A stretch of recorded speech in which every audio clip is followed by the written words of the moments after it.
É uma alegria novamente participar dessa tribuna. Nesse intervalo, recebi um telefonema, o Daí Coutinho ligou e falou que algumas pessoas não entenderam o que eu falei. E eu vou colocar de forma bem simples, para que todo mundo, todas as pessoas que tiverem boa vontade, possam entender, né? Para que todas essas pessoas possam entender. Repito, o vírus veio de avião ou de navio. Inclusive, numa cidade aqui próxima a Ribeirão Preto, Pitangueiras, uma senhora, uma professora, uma pessoa maravilhosa, aposentada, ela sonhava em fazer um cruzeiro, fez o cruzeiro, voltou com o vírus e morreu aqui na cidade, que próxima a Ribeirão Preto, 50 quilômetros de Ribeirão. Ela pegou num navio. Mas a grande maioria veio de avião. Manaus, muito avião desce em Manaus, muito turismo. Muitos turistas vão para Manaus para conhecer a floresta, levaram o vírus. E aí, de ônibus, o vírus caminhou para os bairros. E de barco também, para aqueles lugarejos próximos a Manaus e distantes também. Em Fortaleza, eu vi uma doutora, não sei das quantas, que doutora, ela falou que interessante, que lá em Fortaleza, primeiro, o vírus atingiu, a doença atingiu os bairros nobres. Ela que colocou bairros nobres, palavras dela. Aí depois ele foi para a periferia. Como a gente não tinha condições de se comunicar com ela, eu me comuniquei assim, né, comigo mesmo, no pensamento. Será que o vírus foi para a periferia de Fortaleza, na carta, na asa do beija-flor, ou foi de ônibus? Mas ela não falou. Achou interessante. No primeiro momento, a doença em bairros nobres, ou seja, bairros de ricos. Isso eu que estou falando. Ela falou bairros nobres. E no segundo momento, para a periferia. Ela falou, eu digo, bairros de pessoas simples. Eu que estou falando. E ela falou periferia. Ela não entende, né? Ela não sabe que o vírus vem de avião e depois vai de ônibus. São Paulo, quase 16 milhões de pessoas viajavam todos os dias de metrô, trem ou ônibus. As pessoas todas apertadas. Aí, presta atenção, fecharam o boteco, fecharam o cabeleireiro, fecharam tudo. E o ônibus? Eu denunciei, aí os deputados são provas disso. Eu não me cansei, não, porque eu não vou me cansar de denunciar. Denunciei desde o começo, antes de morrerem as pessoas. Eu tenho, inclusive, gravação do dia 7 de abril. Nós tínhamos 566 pessoas que morreram, que foram a óbito, né, como eles falam, uma linguagem mais bonita, foram a óbito. E uma matéria que eu mandei para todos os jornais, emissoras de rádio, televisão do estado de São Paulo e de outras partes.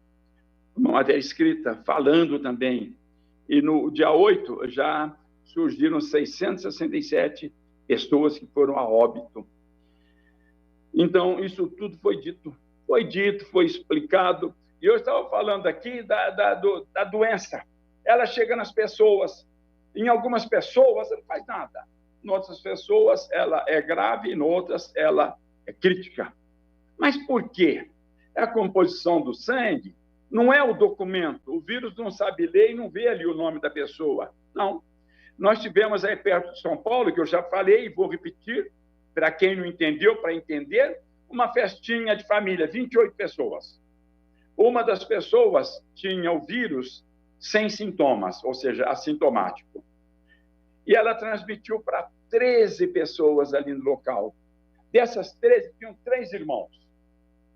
Estavam entre as 13 pessoas. Um irmão foi internado num dia num hospital, o outro no outro dia no outro hospital e o outro no outro dia no outro hospital. O hospital não tem nada a ver. Não é o tratamento que foi deficiente, não. Cada um num dia. E os irmãos morreram. Um morreu num dia, outro no outro e outro no outro. É uma irmã e 2 irmãos. As outras 10 pessoas sem sintoma ou sintoma leve, não tiveram nada. Mas por que o vírus tem... Por que ele escolheu os 3 irmãos? Ou ele entrou em todo mundo e os 3 irmãos tinham predisposição?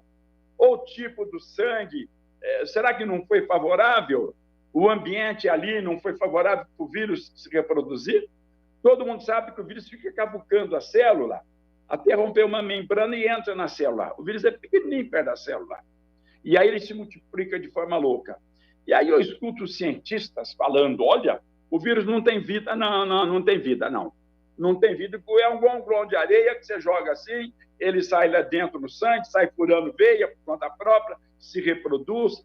Ele tem vida diferente da nossa, mas tem vida, sim. Tem vida, é um tipo de vida diferente, totalmente. E daí? Totalmente diferente.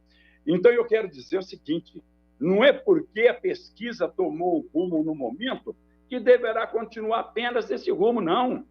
Nós temos que ter pesquisas que verifiquem as condições do indivíduo que recebe o vírus. E por que esse vírus, lá no Rio Grande do Sul, a mãe, o pai e um filho, os três pegaram o vírus. A mãe não teve nada. O pai e o filho, eles morreram no mesmo dia. Um morreu ali, está no documento, 1h da madrugada, outro morreu 1h01. Ou seja, a estrutura bem semelhante ao sangue. Não sei, isso é problema de quem pesquisa, mas semelhante. Será que se nós não analisarmos esse sangue com o outro, esse não pega, esse pegou? Por que esse pegou? Por que esse foi a óbito? É lógico que o sangue tem que ser tirado antes do camarada morrer, né? E o outro não foi por quê? Qual que é a composição do outro? Isso não foi visto. Agora, com respeito à doença atingir os bairros periféricos, gente, foi o ônibus. É o ônibus que levou. Hoje nós temos aí perto de 3 milhões de pessoas, no mínimo, andando de ônibus todos os dias. Agora, eles começaram a regular um pouco, colocar máscara. Eu falei disso há muito tempo, eu venho falando há muito tempo, mas os nossos governantes não quiseram se envolver nesse assunto. Não, deixa as pessoas morrerem. Aí depois o cara dá entrevista e tudo bem. Olha, você vê, aí fala triste, um fala quase chorando, outro fala que está sentido, outro fala que não está nem aí, não sei, cada um tem uma reação, mas as reações existem. Então, o Brasil hoje está tendo hoje eles falaram 13 mil mortes. Mentira! Tem mais de 20 mil pessoas que foram a óbito em razão do coronavírus. É só analisar lá Manaus, Fortaleza, o Belém do Pará, você vai ver que poucos casos são identificados. A grande maioria não tem identificação. Então, quando eles falam em 13 mil, no mínimo o dobro de pessoas morreram em consequência desse vírus. Não, mas vão enganar todo mundo, vão deixar todo mundo... A verdade não veio à tona. Será que esse pessoal não tem a inteligência suficiente para saber que o vírus veio de avião e depois foi de ônibus? Será que as pessoas não têm inteligência suficiente para entender que nós deveríamos ter cortado essa contaminação ou diminuído ali no ônibus, no trem, no metrô? Será que é difícil entender isso daí? Será que eles não souberam que o vírus veio viajando dentro das pessoas? E será que eles não sabem que uma pessoa contaminada no ônibus, mesmo sem sintomas, ela pode contaminar um montão de pessoas? O ambiente do ônibus é o segundo em classificação pior que existe. O pior ambiente que existe para uma pessoa ser contaminada é ali onde é atendido a pessoa com a doença. Ali é o pior setor. O segundo setor é o ônibus. O metrô e o trem também têm um aspecto grave, não tão grave quanto o ônibus. O pessoal tudo ali, 40 minutos, 1 hora dentro do ônibus, conversando, respirando. Gente, mas infelizmente nossas autoridades não se preocuparam com essa realidade. E eu acho que eu fui claro agora, né? Quem não entendeu é porque não quer entender. Se alguém fala, não, eu não entendi o que ele falou, como disseram, porque eu não quis entender, que é mais explicado do que isso, não existe. Não existe. Ou será que a pessoa pensa que o vírus ele vem dentro de um sapo, dentro do peixe? Não, dentro da pessoa. E a pessoa vem dentro do avião. E o vírus vai por bairro dentro da pessoa. E a pessoa vai dentro do ônibus. Eu acho que eu fui bem claro. Agora, com respeito às pesquisas, e me desculpem os doutores, né? Deixa eu falar rapidamente, o Demócrito e o Cipo, eles que começaram o estudo sobre o átomo. Átomo, A é negação, tomo é divisão, parte. Átomo, para eles, era indivisível. A, negação, tomo, divisão, indivisível. Hoje, já nós sabemos que o átomo ele tem partes, ele tem partes. Ele não é a menor coisa que existe no universo. Não, tem parte Seu tempo também. encerrou, deputado. Então, vamos pensar, né? Acho que todo mundo tem que pensar. Para concluir, por favor. As autoridades, principalmente, e os cientistas dessa área.